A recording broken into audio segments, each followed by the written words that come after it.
Hello. सो हमें इस sequence की कन्वर्जेंस स्टडी करनी है कि ये कन्वर्ज करता है या नहीं।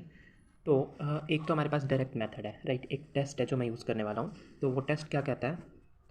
तो वो टेस्ट ये कहता है कि अगर सपोज़ हमारे पास कोई ये UN सीक्वेंस है, राइट, पॉजिटिव रियल नंबर्स का सीक्वेंस है, ठीक है। और अगर हम limit n tends to infinity UN+1 upon UN निकालें, सपोज़ ये हमारे पास L आ रहा है, राइट। तो टेस्ट ये कहता है कि पहली बात तो अगर आपका L 0 से लेकर 1 से स्ट्रिक्टली लेस है, इस रेंज के बीच में है, तो आप डायरेक्टली बोल सकते हो, देन क्या बोल सकते हो कि जो अपना limit n tends to infinity UN जो गिवन सीक्वेंस है उसकी लिमिट डायरेक्टली आप बोल सकते हो 0 आएगी, राइट। और इसी टेस्ट का सेकेंड पॉइंट ये बोलता है कि अगर आपका L जो है वो 1 से बड़ा आ गया तो आप बोल सकते हो कि जो आपका limit n tends to infinity UN है, गिवन सीक्वेंस की लिमिट वो इन्फिनिटी होगी, राइट। बट एक चीज़ याद रखनी पड़ेगी कि L = 1 के लिए टेस्ट अप्लाई नहीं हो सकता, राइट। तो हम टेस्ट की मदद से पहले चेक करके देखते हैं कि हम कुछ कर पाते हैं इसको कि नहीं। तो अगर हम टेस्ट को अप्लाई करने की कोशिश करें तो क्लियरली हमारे पास यहाँ पे UN जो है वो अपना 2n upon n factorial, right, comma UN+1 जो है वो अपना हो जाएगा 2n+1, right, over n+1 factorial. तो हमें अभी निकालना है limit n tends to infinity UN+1/UN, right. तो limit n tends to infinity UN+1/UN की वैल्यू क्या आएगी? This will be limit n tends to infinity UN+1 रखेंगे ऊपर तो ये आएगा 2n+1 ओवर n+1 फैक्टोरियल। जो नीचे UN था मैं उसको ऐसे लिख रहा हूँ divided by 2n over n factorial, right. तो ये अपने पास आ जाएगा limit n tends to infinity 2n+1 over n+1 factorial into n factorial ऊपर और 2n नीचे, राइट। अब हमें क्या करना होगा?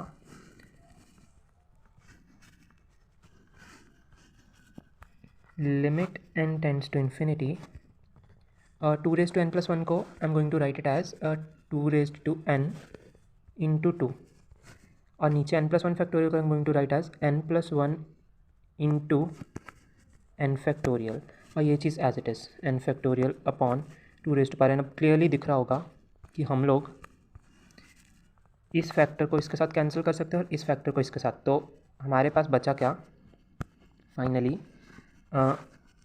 Limit n tends to infinity it's 2/n+1। तो अब क्लियरली नज़र आ रहा है कि नीचे डिनोमिनेटर में n पड़ा हुआ है और अगर हम n को इन्फिनिटी की तरफ अप्रोच करवाएंगे तो ये पूरी वैल्यू अपनी 0 की तरफ अप्रोच करेगी। तो हैंस इस लिमिट का आंसर 0 आ जाएगा, राइट।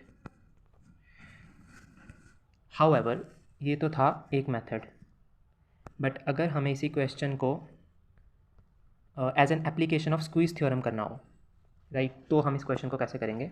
तो उसके लिए एक अलग अप्रोच है, तो लेट्स सी दैट।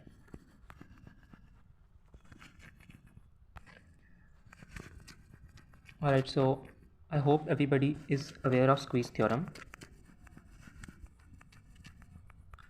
तो ओके, सो लेट्स स्टार्ट। तो स्क्वीज़ थ्योरम की एप्लीकेशन के तौर पर इसको कैसे सॉल्व कर सकते हैं?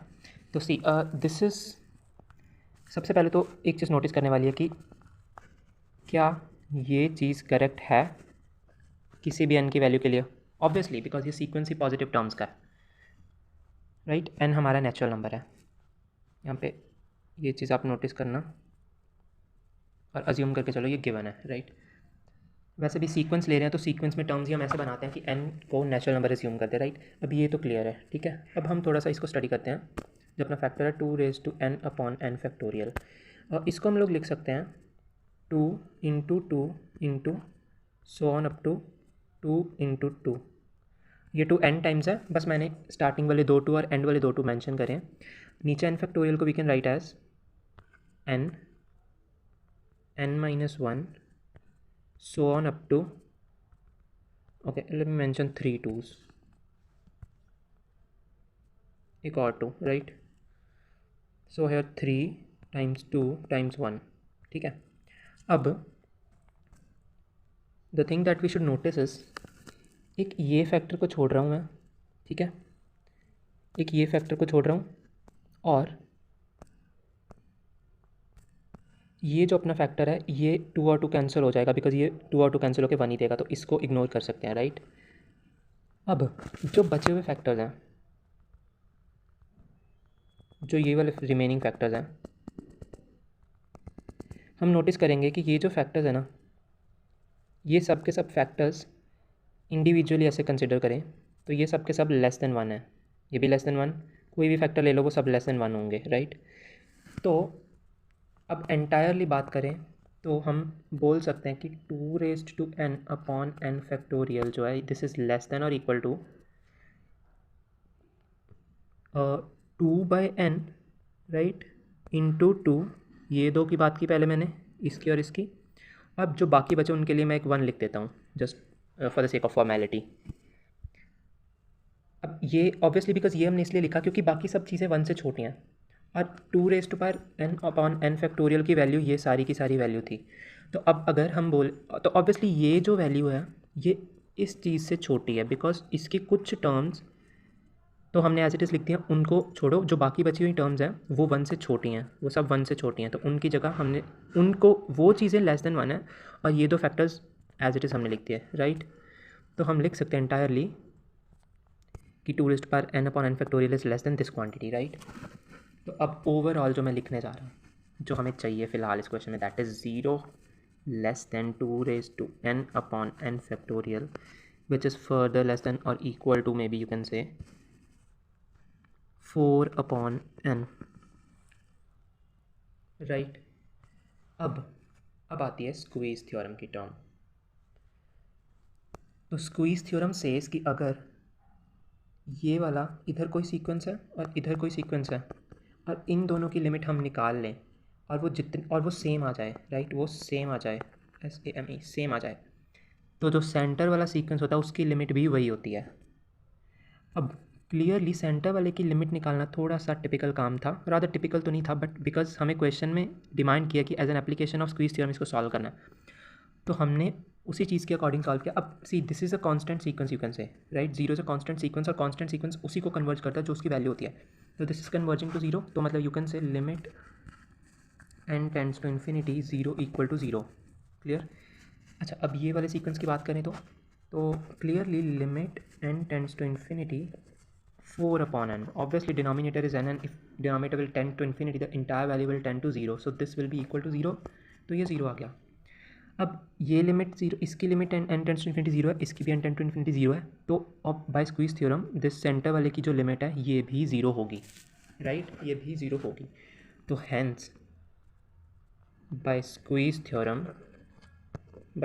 थ्योरम वी कैन से कि जो अपना limit n tends to infinity है 2^n/n is equal to 0. I hope you have understood it. Please give it a thumbs up if you have really understood it. Thank you.